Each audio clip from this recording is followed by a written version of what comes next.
Bonjour mesdames et messieurs. Le thème de notre conférence d'aujourd'hui, c'est « Osons le bonheur ». Et donc, ici, je vous demande de faire un petit effort parce que les concepts dont je vais vous parler proviennent d'une source au-delà de l'humain. Je canalise un guide, donc un être de lumière, qui s'appelle le guide, donc pas d'autres informations, et qui nous transmet une cartographie de la psyché humaine, une espèce de mode d'emploi, pour mieux se retrouver dans toutes les tendances contradictoires qui existent en chaque être humain. Nous ne sommes pas une seule personne, nous sommes beaucoup de personnes à la fois. Nous avons chacun des parties en nous qui sont en lien avec notre enfance, avec quelques traumatismes, quelques frustrations que nous avons vécues dans notre enfance, et cela n'est pas une erreur, c'est au contraire, grâce à ce téléchargement de nos blessures, c'est-à-dire dans notre enfance, que nous pouvons nous rendre compte de ce que nous avons à transformer dans notre existence. Parce qu'on est là pour bouger, pour grandir, pour devenir de plus en plus perméable à l'amour, au bonheur, à la satisfaction, à l'abondance, bref, tout ce qui est désirable. Et donc comment est-ce que... c'est-à-dire les sujets que je vais aborder aujourd'hui vont peut-être s'éloigner de ce que vous espériez, puisqu'on est là pour oser le bonheur, mais avant d'oser le bonheur, il faut se rendre compte d'abord de ce qui nous en empêche. Et ce qui nous en empêche, c'est jamais quelque chose qui existe à l'extérieur de nous. Ou plutôt que ce qui existe à l'extérieur de nous est toujours le reflet de quelque chose qui vibre à l'intérieur de nous. Donc nos problèmes, les difficultés de notre vie quotidienne, des échanges que nous vivons avec les autres et qui sont parfois frustrants, eh bien, c'est toujours en rapport avec une fermeture chez nous, comme s'il y avait un mur à l'intérieur de nous qui n'était pas encore capable de s'ouvrir à l'amour, au bonheur, à la satisfaction dans tous les domaines de notre vie. Donc si on ose prendre conscience de cette fermeture à l'intérieur de nous, eh bien nous pouvons alors tout facilement, très facilement, dissoudre ces obstacles et aller en toute confiance vers ce qui nous fait plaisir, ce qui nous rend heureux. La vérité, c'est que l'univers n'a qu'un seul souhait, c'est de nous plaquer au sol de plaisir et de bonheur, et que c'est nous qui résistons. Mais encore faut-il comprendre pourquoi. On va résister parce que nous avons vécu des situations douloureuses dans l'enfance qui nous ont blessés. En tant qu'enfant, on est bien sûr beaucoup plus perméable, beaucoup plus fragile, beaucoup plus impressionnable. Donc, ce qui nous semble douloureux aujourd'hui, imaginez comment cela a dû être quand on était petit. Parce que la vie nous heurte. Et cela n'est pas sans intérêt, en fait. Mais avant de trouver comment se mouvoir dans ce labyrinthe de toutes ces forces contradictoires qui existent en nous, il est important de savoir que nous sommes en fait le divin, qu'il y a une partie de nous qui n'a jamais été insultée, qui n'a jamais été frustrée, qui n'a jamais été rabaissée, qui n'a jamais été humiliée. Donc, c'est-à-dire le tout est de réveiller à nouveau cette partie de nous, c'est-à-dire elle est là, la perfection existe déjà en nous, toutes les qualités possibles et imaginables sont déjà là. Mais il y a des endroits où nous avons figé nos énergies de vie parce que nous nous sommes défendus contre une expérience de vie un peu douloureuse. Alors, le bonheur. Tout d'abord, voir que même si le bonheur est à portée de main, souvent, eh bien, nous allons nous sentir un peu plus à l'aise dans une espèce de grisaille. Ni trop dur, mais ni trop bon non plus. Puisque nous vivons avec cette idée collective que nous n'avons pas droit à tout le bonheur. Qu'il faut faire des choix, ce qui est vrai d'ailleurs, il faut faire des choix, et pour chaque avantage qu'on veut, il faut payer le prix de l'inconvénient qui l'accompagne. Ça, c'est pas nouveau. Et d'ailleurs, si on est prêt à payer ce prix, à se dire ça en vaut quand même la peine, eh bien, vous pouvez avoir tout ce que vous voulez. Et donc, la vie est abondance. Et donc, le tout est de trouver les parties de nous qui n'en sont pas encore convaincues. Donc, ces parties-là ont besoin d'un peu de soin, d'un peu d'attention de notre part. Donc, les perceptions dont je vais vous parler aujourd'hui se situent surtout dans notre subconscient. Donc, c'est-à-dire pas vraiment le subconscient profond, mais juste en dessous de la surface. Donc je ne sais pas si vous arrivez déjà à ressentir que, voilà, vous auriez la possibilité de faire quelque chose de très chouette aujourd'hui, mais qu'ensuite vous vous dites, et ça doit être le cas de beaucoup de gens aujourd'hui, ils se sont dit, oh tout compte fait, non, je vais plutôt rester cocooné devant ma télé, plutôt que d'aller là-bas, c'est vrai que voilà, est-ce qu'il y aura moyen de se garer, etc. Donc plutôt que de chercher l'intensité d'un plaisir promis, on va avoir tendance à se dire, bon, il ne faut pas trop vouloir, pas être trop gourmand, hein, parce que nous vivons encore un peu avec cette idée judéo-chrétienne, qui avait son utilité dans une certaine époque, selon laquelle trop vouloir est de l'égoïsme, et que ce que je veux pour moi, je l'enlève à quelqu'un d'autre. Hein, donc, pensant que voilà, sur cette planète, il n'y a qu'une quantité limitée de choses désirables. Et que si j'en vis trop, ben voilà, je peux me sentir coupable, par exemple, par rapport à d'autres continents où les gens ont moins de chance, hein, on peut l'appeler comme ça. Et du coup, réfréner ou ne pas profiter de tout ce qui est disponible pour aller vers notre bonheur. Alors, cette idée du bonheur, quelle est l'idée que nous avons du bonheur? Est-ce que c'est une idée d'adulte, de qui nous sommes aujourd'hui? Souvent, ce n'est pas le cas. Souvent, à l'intérieur de nous, cet enfant dont je vous ai parlé tout à l'heure, d'ailleurs, il y en a quelques-uns, puisqu'à chaque traumatisme que nous avons vécu, à chaque heure, il y a un enfant de cet âge-là qui est resté figé quelque part dans notre psyché. Donc, on doit retourner vers chacune de ces blessures, non pas pour s'y vautrer, ou pour se dire, voilà, c'est un cas désespéré, etc., mais plutôt pour se rendre compte que ce que désire encore l'enfant aujourd'hui, eh bien, en nous, hein, donc, eh bien, c'est basé sur ce qu'il n'a pas eu quand il était petit. Et donc, quels qu'aient été nos parents, quelle qu'ait été voilà, la bienveillance innée de nos parents, parce qu'elle était là. Hein, je veux dire, même si voilà, nous sommes des êtres humains, et donc cette réalité est là, c'est que nous avons 50% de qualité et que nous avons aussi 50% de défauts. Le souci, c'est que nous-mêmes, en tant que parents, ou nos parents avec leurs défauts, eh bien, ça peut être quand même très douloureux, hein, d'être en contact avec, par exemple, on a besoin de beaucoup de câlins, et puis on a une maman qui, elle, n'en a pas reçu dans son enfance, et qui, du coup, ne peut pas nous en donner. C'est pas qu'elle veut pas, c'est juste qu'elle regarde derrière elle dans l'étagère de ce qu'elle pourrait bien nous donner, et paf, elle constate le vide, et elle dit, je vois bien que mon enfant en a besoin, mais je n'ai pas, moi, de quoi le lui donner. Donc ici, vraiment, aucun blâme, s'il vous plaît, sur nos parents, sur nos éducateurs, sur toutes les personnes avec lesquelles nous avons été en contact. Aucun blâme non plus face à nous, en tant que parents. Nous travaillons aussi au centre beaucoup avec les enfants. Et donc, la question n'est pas là, en fait. C'est juste, je vais tomber sur tel parent, ou plutôt je vais même choisir de ma perspective supérieure le parent qui va le mieux réussir à réveiller cette partie de moi qui n'est pas encore perméable de recevoir quelque chose que je pourrais pourtant recevoir. Alors, est-ce que je peux vous donner un exemple?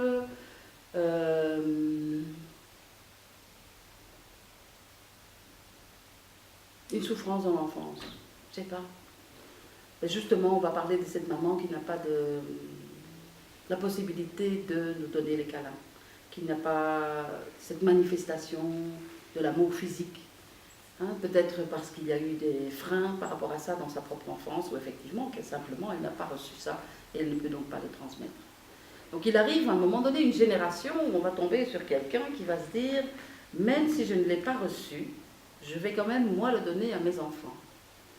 Donc c'est ce qui se passe tout le temps, en fait, c'est que l'être humain, parce qu'il est divin essentiellement, il va constamment se dépasser, il va constamment donner ce qu'il n'a pas reçu. Dans certains domaines, il va y arriver, certainement, sans aucun doute, et dans d'autres domaines, il n'aura pas la conscience.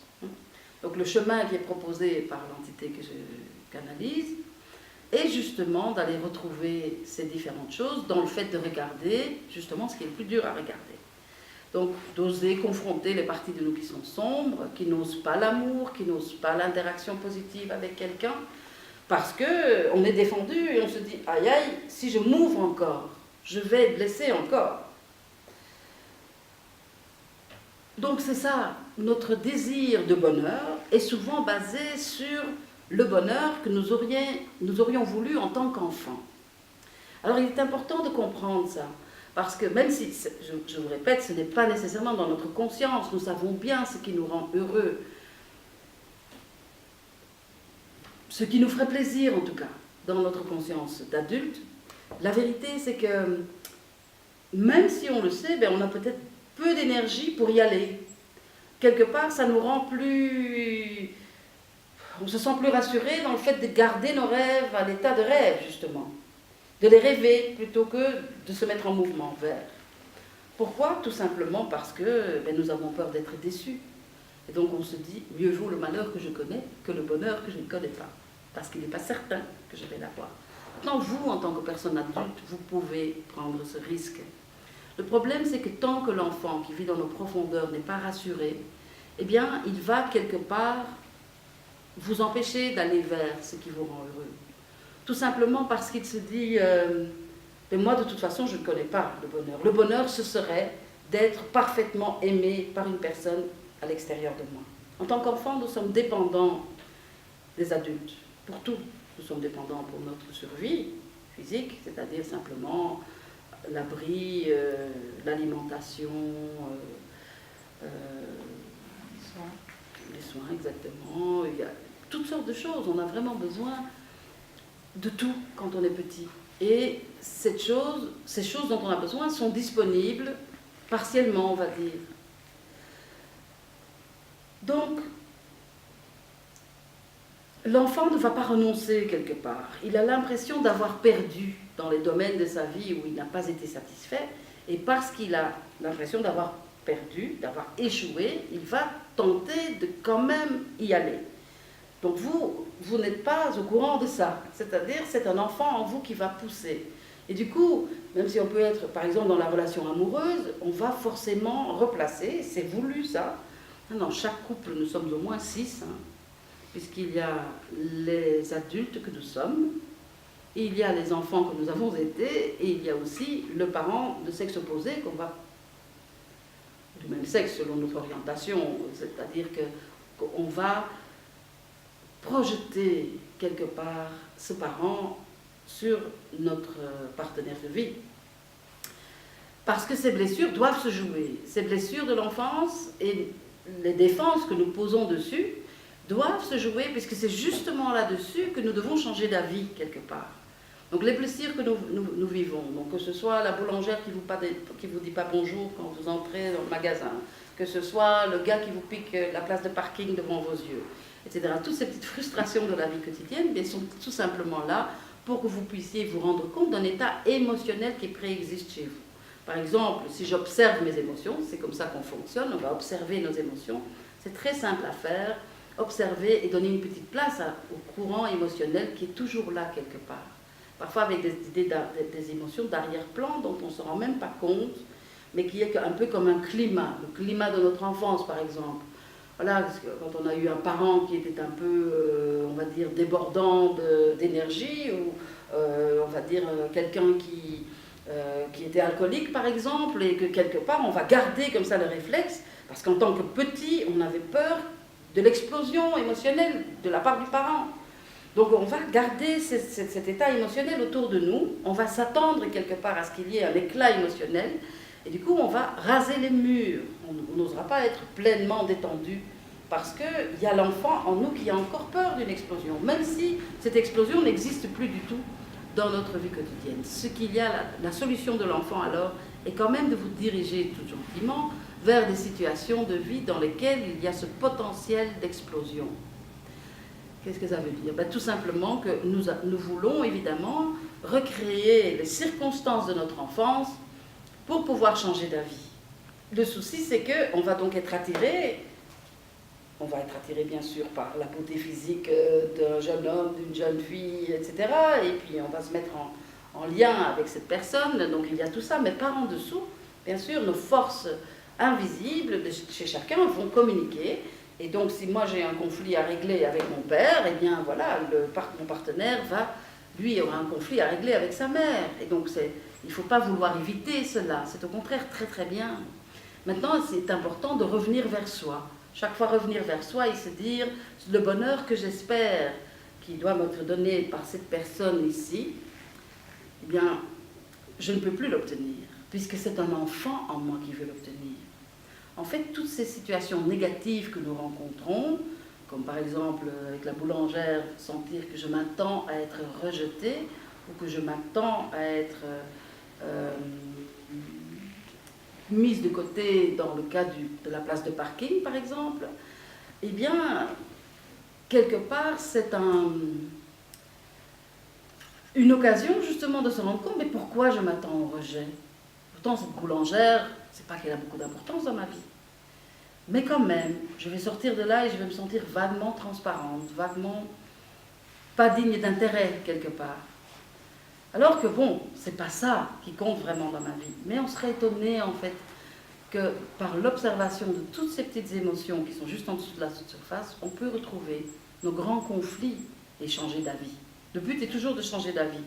Mais donc il nous faut nous heurter à un rejet, à un refus, à des frustrations dans notre vie quotidienne, pour ensuite ramener le projecteur à l'intérieur de soi, pour se rendre compte, en fait, mais je m'attends à être rejeté. Et donc, effectivement, tout ce qu'on a tendance à faire, c'est alors d'essayer de régler ça à l'extérieur, et de crier haut et fort, mais pourquoi vous me rejetez? Je ne mérite pas le rejet, je suis quelqu'un de bien, moi. Et donc, le monde va déjà voir regarder bizarrement en disant, qu'est-ce qu'elle me veut, celle-là? Mais la vérité, c'est que, voilà, on veut obtenir de l'extérieur de nous quelque chose dont nous ne sommes pas convaincus à l'intérieur de nous. Et donc, c'est tout cette charnière-là, toute cette charnière-là qui va déterminer notre capacité à endurer le bonheur, endurer le respect, endurer l'amour. Donc, tout est une question de comment je vibre. L'univers n'est que attraction. Donc, c'est-à-dire, si je me dis, ce que je veux, c'est ça, je veux une bouteille d'eau bien fraîche, eh bien, je vais me mettre en harmonie vibratoire avec cette bouteille d'eau bien fraîche par l'intermédiaire de Françoise, qui pourra alors faire son chemin vers moi. Maintenant, si je me dis, on ne va pas en faire l'expérience aujourd'hui, oh, je déteste les éclairs au chocolat, je ne veux pas d'éclairs au chocolat, eh bien, il est probable qu'un éclair au chocolat va faire son apparition ici sur la table. On peut toujours essayer. Non, mais ce que j'entends par là, c'est que l'univers ne connaît pas la négation. Donc quand vous vibrez quelque chose, vous attirez ce qui va maintenir cet état en vie. Donc si je vibre la peur d'une explosion émotionnelle, je suis évidemment en harmonie vibratoire avec cette explosion. Donc c'est comme si, malgré moi, je vais inviter cette explosion et du coup, la loi d'attraction fera que je vais être attiré peut-être par une personne qui aura tendance à exploser émotionnellement. Donc on a beaucoup plus de pouvoir sur notre vie qu'on ne l'imagine. Donc ici c'est important en tout cas de se dire que cette tendance que nous avons de vouloir recevoir quelque chose de l'extérieur de nous-mêmes, qu'en fait ça nous met dans pas mal de mauvaises postures. Pourquoi? Parce que déjà, si vous pensez que c'est l'autre qui est la source de votre bonheur, alors évidemment, vous devez ménager cette personne. Vous devez faire en sorte de ne pas la fâcher, de ne pas la contredire, de ne pas...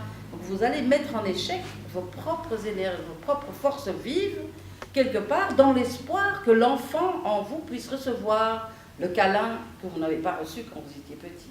C'est toujours une question de... On pense que c'est la loi de celui qui mérite, celui qui ne mérite pas. Donc il faut être sage pour mériter. Donc on fonctionne aussi avec le concept de l'enfant, qu'il faut que je sois conforme au désir de l'autre pour ensuite obtenir quelque chose de sa part. Voyez, donc vous comprenez, la source de votre bonheur ne peut jamais être une personne à l'extérieur de vous. La vérité, c'est que vous avez au fond de vous-même une source absolument illimitée de tout ce qui est désirable, de tout ce qui est favorable, de tout ce qui vous fait plaisir. Maintenant, il faut avoir envie d'aller puiser à cette source. La vérité, c'est que je préférais de loin que cela me vienne de l'extérieur. C'est-à-dire, si moi j'ai eu peur dans mon enfance de ne pas convenir, moi j'étais un enfant bizarre, j'ai vécu 7 morts cliniques. Donc mes parents, ils me voyaient un peu comme, voilà, j'étais très bizarre comme enfant, c'est sûr. Voilà, chaque fois que je revenais de l'autre côté, je racontais des trucs qui mettaient vraiment mes parents très mal à l'aise. Et donc j'en ai tiré cette conclusion que je ne conviens pas, que je ne mérite pas l'amour de mon papa.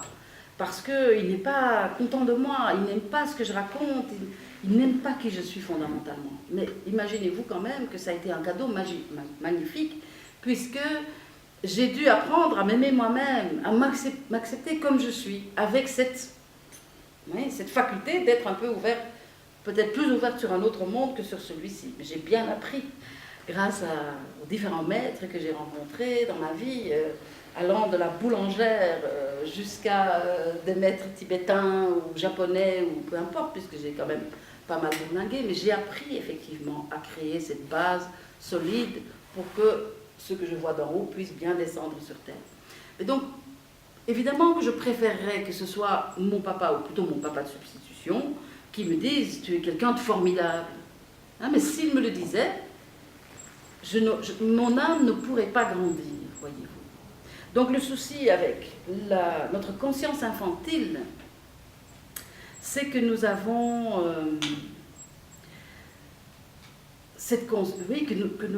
nous nous rendons dépendants, nous nous rendons faibles, et nous pensons que le but de la vie sur Terre, c'est d'arriver à un confort. C'est d'arriver à obtenir de différentes sources la satisfaction de mes besoins.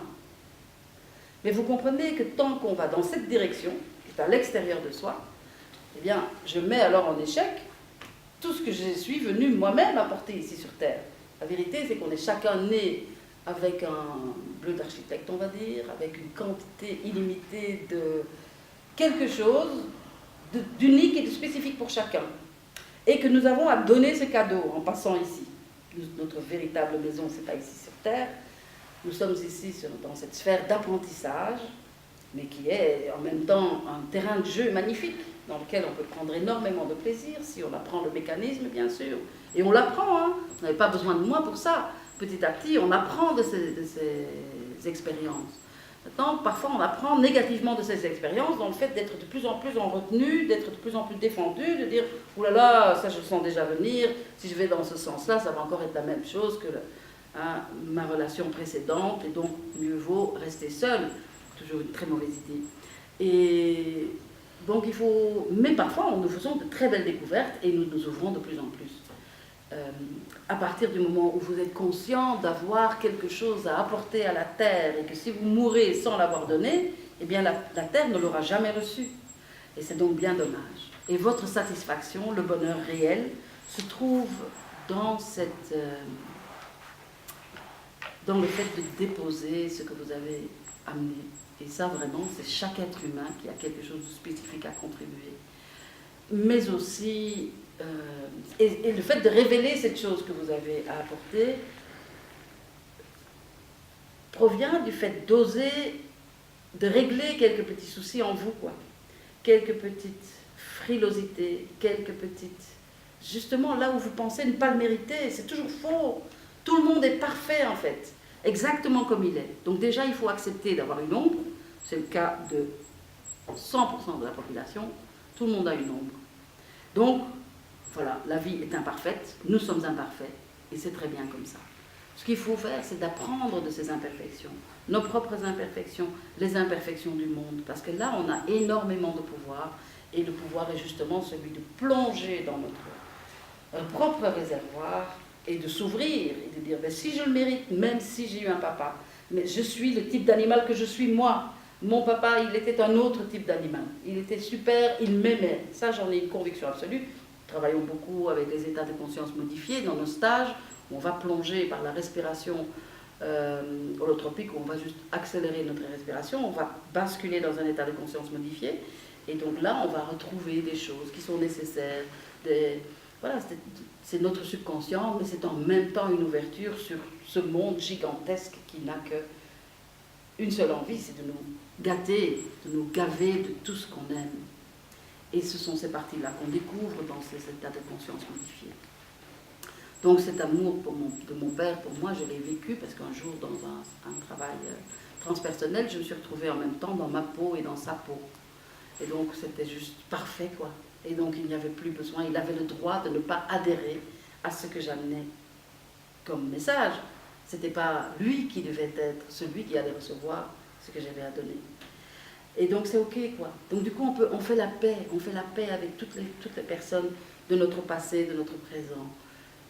Parce que voilà, ce qui compte, c'est d'oser assumer, ce qui compte c'est d'oser assumer qui nous sommes nous, sans attendre nécessairement l'approbation de l'autre là-dessus. Donc ici j'ai une demi-heure pour parler, parce qu'on va faire une petite méditation, mais pour vous parler d'un sujet qui, dans mes conférences habituelles, donc je donne une conférence par mois à autre église, sur un sujet qui est en lien avec tout ça. J'ai 3 heures. Il me faut 3 heures pour bien placer ce sujet. Donc je suis désolée de ne pas pouvoir vous en dire beaucoup plus sur ce sujet de osons le bonheur, mais je vous ai donné les grandes lignes en quelque sorte. Hein, donc lundi, je donne une conférence sur les différents visages de Dieu, juste 2 minutes par rapport à ça. On va se dire, oh là là, ça c'est encore très obscur comme sujet, mais en fait c'est ce qu'il y a de plus concret comme enseignement. Pourquoi ? Parce que Dieu, évidemment, c'est l'autorité suprême. Hein. Même si nous ne sommes pas, si le mot Dieu nous heurte, on peut parler de l'intelligence, on peut parler de la source, on peut parler de grand architecte, peu importe comment vous voyez ça, mais en tout cas une force qui existe aussi à l'intérieur de nous surtout. Cette partie de nous qui veut aller vers de plus en plus d'amour. En fait, si plus vous allez vers l'amour, plus vous allez être heureux, bien entendu. Mais pas l'amour mièvre de la soumission, hein. Celui de rester un enfant impuissant symboliquement pour essayer d'obtenir quelque chose d'une source à l'extérieur de nous. Cette source à l'extérieur de nous, un humain la plupart du temps, qui n'est pas plus parfait que nous et qui a lui-même aussi, elle-même aussi, ses propres angles morts, quoi. Donc pour arriver à cette divinité qui est à l'intérieur de nous, ben voilà, il est important de voir qu'est-ce qu'on projette. Hein, le premier contact avec l'autorité dans notre vie a été l'autorité. C'est-à-dire l'autorité qui pouvait soit nous satisfaire, soit dire non, non, non, tu n'as pas droit. Aussi l'autorité qui peut nous imposer quelque chose qu'on n'a pas envie de faire. Donc on a tous encore ce conflit avec l'autorité en nous. Et selon le conflit qui vit encore dans notre subconscience, si vous n'êtes pas retourné vers ce conflit, eh bien, le problème c'est que tout ce qui est conscient chez vous, donc ce avec quoi vous vous identifiez, vous savez ce que vous pensez. Je pense qu'ici, dans cette pièce, on est tous d'accord sur les grandes lignes, quoi. Le problème c'est que ce qui est encore enfoui dans notre subconscient, c'est ça qui a plus de pouvoir d'attraction dans votre vie, malheureusement. Hein, donc parce que ça peut faire ce que ça veut en fait. Ce sont des concepts erronés, ce sont des images, ce sont des généralisations qu'on a tirées sur la nature de la réalité, qui ne sont pas vraies en fait, qui ne sont pas vraies et qui sont la plupart du temps très limitantes, qui vous limitent quoi, qui vous empêchent d'ouvrir grand la bouche, grand les bras pour dire oui tout ça, je veux tout, je ne veux pas avoir à choisir, j'ai mon robinet d'abondance, si je l'ouvre, c'est moi qui décide si je vais bien les graisser ou si je vais, puisque ma source elle est à l'intérieur de moi et donc aussi si je l'ouvre à l'intérieur de moi, ben, tout vient vers moi naturellement et facilement. C'est juste que j'imagine que mon robinet, si je l'ouvre, ben voilà, je dois regarder le robinet de l'autre. En fait, le robinet, oh celui-là, je trouve qu'il a son robinet bien ouvert. C'est quand même pas juste ça. Hein. Pourquoi est-ce que mon robinet à moi n'est pas ouvert comme ça? Ben, la vérité, c'est que c'est à moi de l'ouvrir un petit peu plus. Et comment est-ce qu'on ouvre plus son robinet de bonheur, d'amour, d'abondance? Eh bien, tout simplement en regardant tout ce qui nous empêche encore à l'intérieur de nous de l'ouvrir. C'est-à-dire, vous ne pouvez pas vous permettre d'avoir un robinet grand ouvert si vous espérez vous nourrir à la source de l'autre. Donc c'est pour ça que le malheur, si je peux juste quelques instants vous parler du malheur, hein, donc le guide nous enseigne que nous avons le désir du malheur autant que le désir du bonheur. Pourquoi ? Parce que pour l'enfant qui vit encore en nous, je veux dire, quand vous étiez petit, vos parents étaient peut-être un peu plus attentifs quand vous n'alliez pas bien, quand vous étiez un peu malade, ou peut-être quand vous vous jetiez par terre devant la caisse du supermarché parce que vous vouliez absolument votre paquet de bonbons. En général, ça marchait bien. On avait un peu l'attention de nos parents à ce moment-là. Donc, une conclusion erronée qui vit dans nos émotions d'enfant, c'est qu'en allant mal, nous allons attendrir une source à l'extérieur de nous, que nous allons recevoir plus si nous allons mal. Alors ça cherche à prouver que nous n'avons pas assez reçu et qui du coup se ferme au fait de recevoir, puisque son énergie de vie est dirigé vers cette preuve-là. Je suis malheureuse, donc donne-moi.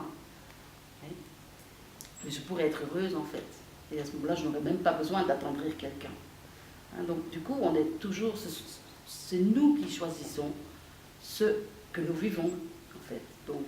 Et donc cette conférence sur les différents visages de Dieu, c'est de d'abord voir à travers les âges comment on a projeté cette autorité suprême sur... C'est l'homme qui a créé Dieu, bien entendu.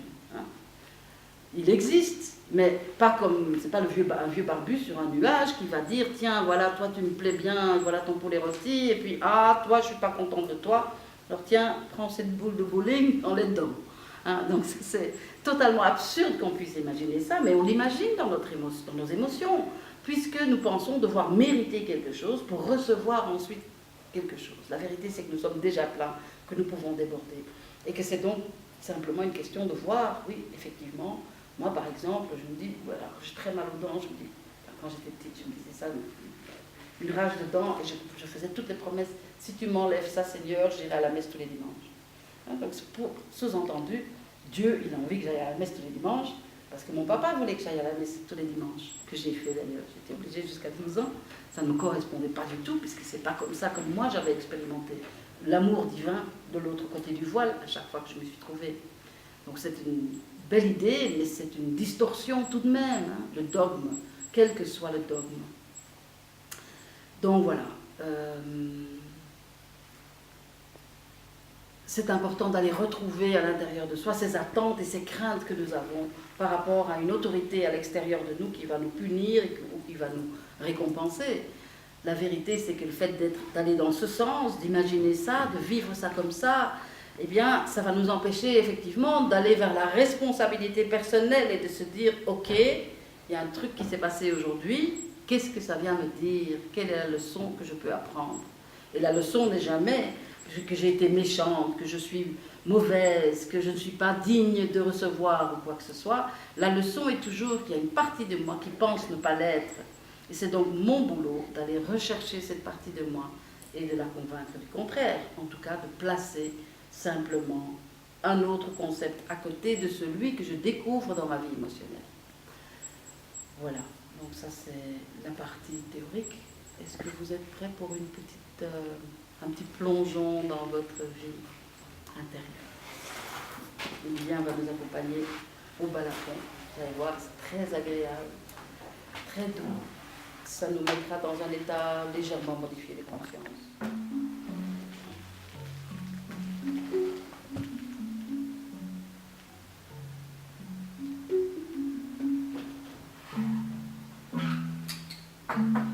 Donc, installons-nous confortablement. En gardant la colonne vertébrale bien droite. Et surtout en posant fermement les pieds sur le sol.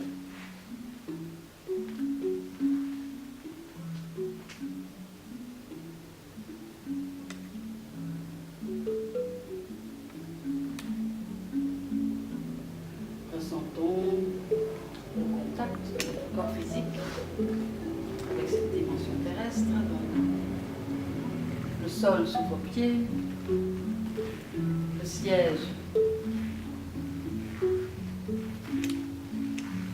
sous vos cuisses et vos fesses, contact avec votre dos, les mains sur vos cuisses, tout ce solide. C'est ce solide que la manifestation terrestre nous offre qui nous permet de choisir une direction. Nous avons besoin de la lourdeur, de la lenteur et de la dualité du plan terrestre pour pouvoir faire des choix. Je vous invite à ressentir au niveau de la plante de vos pieds. Donc d'abord le contact physique, lourd, solide. Mais également, je vous invite à ressentir qu'il y a à ce même endroit des énergies plus subtiles. Comme si il y avait des bulles de champagne entre vos pieds et le sol. Des énergies subtiles qui sont un premier corps énergétique. Vous n'êtes pas fait que de matière, ou plutôt votre matière est de l'énergie densifiée. Vous avez d'autres corps énergétiques qui sont de plus en plus subtils et de plus en plus légers. Et les trois derniers corps que nous pouvons percevoir en tant que, enfin, si nous avons la vue ou le ressenti des énergies, eh bien ces trois corps partent avec vous au moment de votre décès. Le reste ici. Votre matière est le résultat de ce qui existe dans ces couches plus éloignées de vous. Pareil pour vos pensées et vos émotions. Vos émotions sont ce qui est le plus rapproché de qui vous êtes réellement. Voyez si vous arrivez à ressentir ce pétillement aussi à d'autres endroits de votre corps physique. Donc prenez le temps, quelques instants, de parcourir la surface de votre corps. Vous remontez dans vos chevilles, vos mollets, vos jambes, vos cuisses, passant par les genoux. Le bassin, l'abdomen, les fesses, le dos, les épaules, la poitrine, le long des bras, jusque dans vos mains. Souvent, c'est dans nos mains, dans nos doigts que nous pouvons le mieux ressentir ces énergies subtiles. Remontons vers le cou, la nuque, le visage, le crâne, le cuir chevelu. Voyez si vous pouvez vous percevoir en tant qu'énergie en mouvement.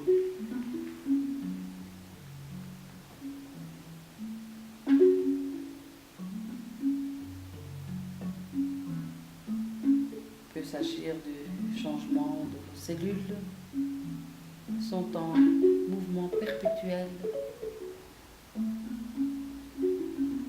Vous n'êtes donc pas si lié que ça à ce corps physique. Vous êtes bien plus large que ce corps physique. Même s'il nous rend de fiers services, évidemment, ce corps. Ouvrons-nous à une perception un peu plus large de qui nous sommes. Je vous invite maintenant à imaginer qu'il y a de puissantes racines qui poussent à partir de la plante de vos pieds. Et qu'elles se frayent un chemin à travers le sol avec grand fracas. Soulèvent le dalle de béton. Elles traversent le bâtiment. Elles viennent se planter dans le sol en dessous, puis le sous-sol, puis les différentes couches géologiques. Ces puissantes racines se frayent un chemin jusqu'au centre de la Terre en fusion. Là où la Terre est liquide, chaude. Je vous invite maintenant à laisser descendre un fil de plomb à partir de votre chakra racine, c'est-à-dire au niveau du périnée, tout simplement. Vous laissez un fil de plomb descendre, suivre la trace des racines qui ont poussé, et aussi venir se planter dans le centre de la Terre en fusion.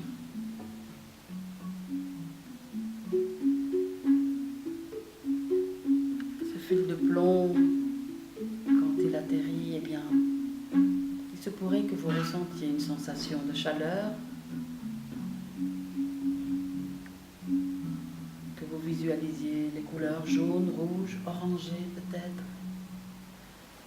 Je vous invite à prélever une petite quantité de cette énergie de purification, de ce feu purificateur au centre de la Terre, et le laisser remonter le long de ce fil de plomb.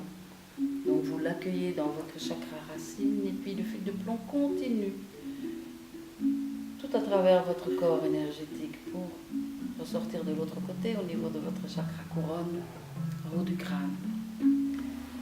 Et donc, je vous invite maintenant à créer une petite coupe, une jolie coupe, au niveau de votre plexus solaire. Donc, juste en dessous. Donc là, une coupe, je ne sais pas, faites-la comme ça vous fait plaisir. Ça peut être le Graal, il peut s'agir d'une coupe en cristal, ça peut être un gobelet moderne, c'est comme vous voulez. Et donc visualisez que vous gardez pour notre exercice une petite quantité de cette énergie. Puis maintenant, nous montons le long de notre fil de plomb et nous ressortons vers le haut du crâne avec une perception de l'univers. Imaginez les cieux étoilés, la vaste immensité du mystère de l'univers. Donc votre fil de plomb va venir s'accrocher quelque part, tout en haut. Là, la sensation est plutôt fraîche. Les couleurs peuvent être bleu, gris. Une sensation de fraîcheur, mais une notion de sérénité là où, au centre de la Terre, vous aviez plus de l'intensité. Vous êtes là, en contact avec toute la sagesse de l'univers. Et je vous invite maintenant à laisser une petite quantité de cette énergie descendre, rejoindre le feu purificateur que vous aviez déjà recueilli dans votre plexus solaire.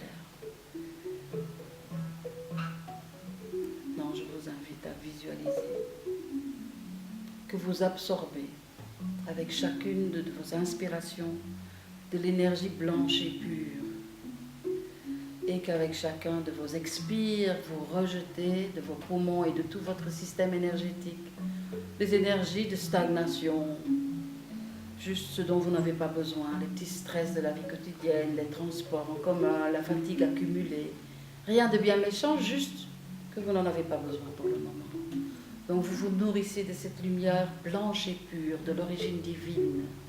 Vous avez une origine divine et tout ce qui existe sur Terre a une origine divine, même si cette origine n'est pas encore complètement accomplie, car c'est notre travail en tant qu'être humain d'accomplir cette divinité. Donc je vous invite simplement à laisser cette énergie vous nourrir, vous remplir de blanc, de pur. Vous avez maintenant une belle étoile au cœur de votre poitrine. Et à partir de cette étoile, je vous invite à isoler un rayon et de l'envoyer vers votre voisin de droite. Donc imaginez que nous sommes assis en serpentin. Et donc, vous isolez une personne près de vous et vous lui envoyez un rayon au niveau du cœur. Donc c'est au centre de votre poitrine qu'il y a cette étoile de lumière. Et vous recevez l'impact de ce même rayon en provenance de l'étoile de votre voisin de gauche. Nous sommes maintenant reliés avec notre énergie divine, nos origines divines. Et à partir de cette perspective, nous allons nous élever légèrement.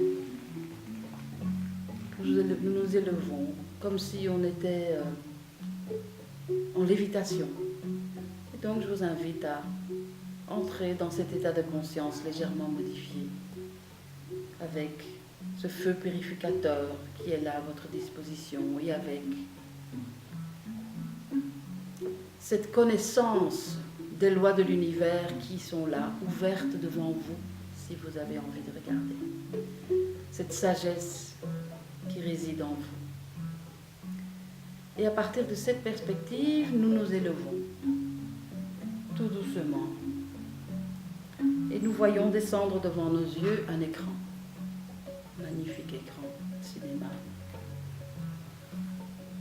Dernier cri, Dolby Stereo.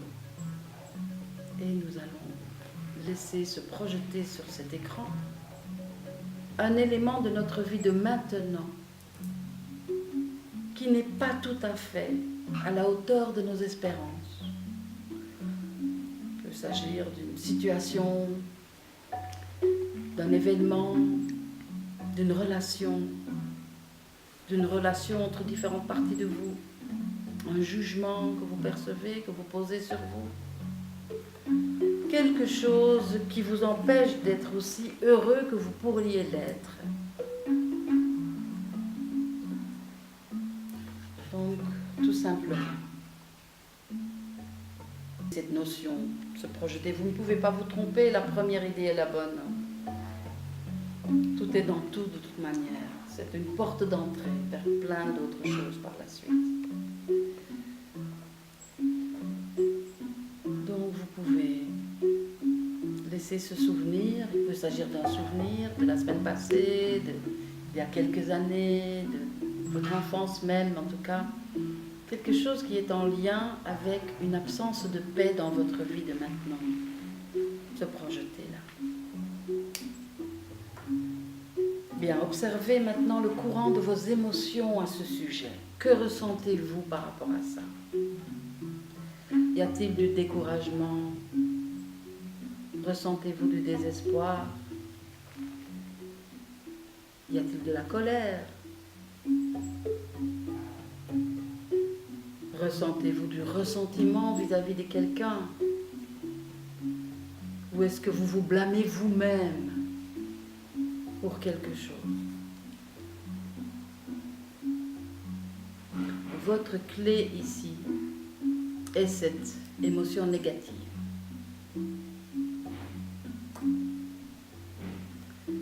Quelle qu'elle soit, vous pouvez prendre le risque de la dissoudre. Car tout ce qui est émotion négative est quelque chose qui ne dit pas la vérité. La vérité, c'est vrai dans notre vie d'ici, mais ce n'est pas vrai dans votre vie absolue.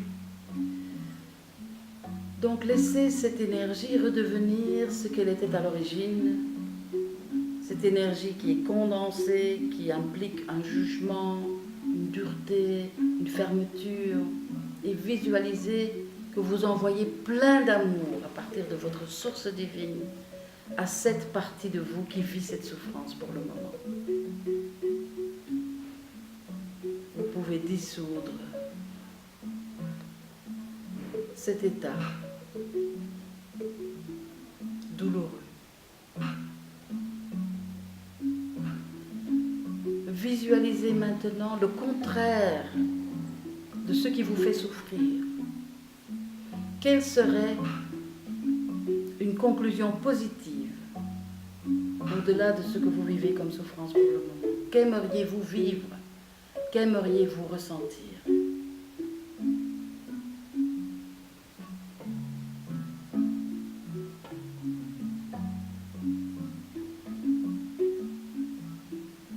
Votre imagination est votre outil de création. Quand vous imaginez quelque chose, vous êtes en train de le vivre. Votre inconscient ne peut pas faire la distinction entre une expérience réelle et une expérience vivement imaginée. Ressentez maintenant l'apaisement de la dissolution de ces émotions négatives.